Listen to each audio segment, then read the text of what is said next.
সবার একটা দুনিয়াতে বাঁচার একটা ইচ্ছা থাকে। এখন একটা পর্যায়ে আছে যে আমার আসলে চিকিৎসাটা দরকার, যে কোনো ভাবে হোক আমার চিকিৎসাটা হওয়া চাই। কান্না ভেজা চোখে বাঁচার আকুতি মাত্র ৩০ বছরের আলেম এনামুল হাসান ফারুকীর। তার শরীরে বাসা বেঁধেছে মরণব্যাধি ক্যান্সার। তাও এ রোগ চলে গেছে চতুর্থ পর্যায়ে। চিকিৎসার অভাবে জীবন মৃত্যুর সন্ধিক্ষণে তিনি। জীবন প্রদীপ নিভে যেতে পারে যে কোনো সময়ে।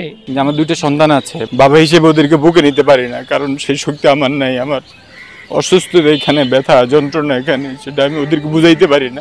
ফারুকী বাংলাদেশের বিভিন্ন হাসপাতাল ছাড়াও ভারতের সিএমসি হাসপাতালেও চিকিৎসা করিয়েছেন।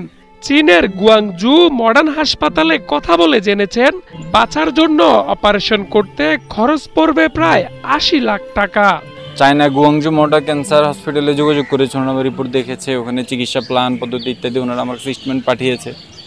প্রায় ৪.৫ লক্ষ ইয়াং আরএমবি, চায়না টাকায়, বাংলা টাকায় যেটা প্রায় ৮০ লক্ষ টাকার মতো শুধু হসপিটাল খরচ। এর বাইরে ওখানে থাকা খাওয়া অন্যান্য এভরিথিং মিলে প্রায় কোটি টাকার মতো একটা অবস্থান। চট্টগ্রামের দারুল উলুম হাটাজারি মাদ্রাসায় দাওরায়ে হাদিস ও কোরআনে মুফাসসির শেষ করে হেফাজতে ইসলামের সাবেক আমির আল্লামা জুনায়েদ বাবুনগরীর একান্ত সচিব হিসেবে কাটিয়েছেন অর্ধযুগ। তখন তার জীবনে নেমে আসে ঘোর অন্ধকার। হামলা মামলায় জর্জরিত হয়ে ২৪ দিন রিমান্ডে ছিলেন শুধু দায়িত্বের কারণে। রিমান্ডে তার সাথে ঘটে বর্বর নির্যাতন। ফারুকী জানান ক্যান্সার হওয়ার পিছনে রিমান্ডের নির্যাতন অন্যতম কারণ। রিমান্ডের সেই নির্মম নির্যাতনের পরবর্তীতে এখন আমার এই করুণ অবস্থা দাঁড়িয়েছে। দেবী কেশর চক্রবর্তী বারবার বলেছে যে তোর এমন হাল করে দিব যে তোর জীবন শেষ করে দিব, তুই আর ঘুরে দাঁড়াতে পারবি না, উঠতে পারবি না, দেশেও চিকিৎসা করতে পারবি না। নোয়াখালী জেলার চাটখিল উপজেলার বাসিন্দা ২ সন্তানের জনক এ আলেম জানান হেফাজতের আমিরের সাথে বিশ্বাসঘাতকতা করেননি বলেই তার জীবনের আজ চরম দুরবস্থা।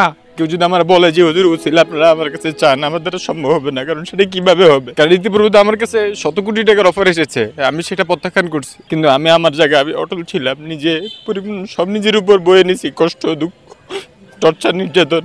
কিন্তু আমি একটা মুহূর্তের জন্য হুজুরের বিরুদ্ধে বলি নেই, দ্বীনের বিরুদ্ধে বলি। হেফাজতে ইসলামী তাদের সাধ্যমতো চেষ্টা করার পরেও সমাজের বিত্তবানরা তার চিকিৎসায় এগিয়ে আসলে দুরারোগ্য মরণব্যাধি ক্যান্সারের হাত থেকে হয়তোবা মুক্তি পাবে এনামুল হাসান ফারুকী, এমনটাই প্রত্যাশা সকলের। ফারুক মজুমদার, ৭১, ঢাকা।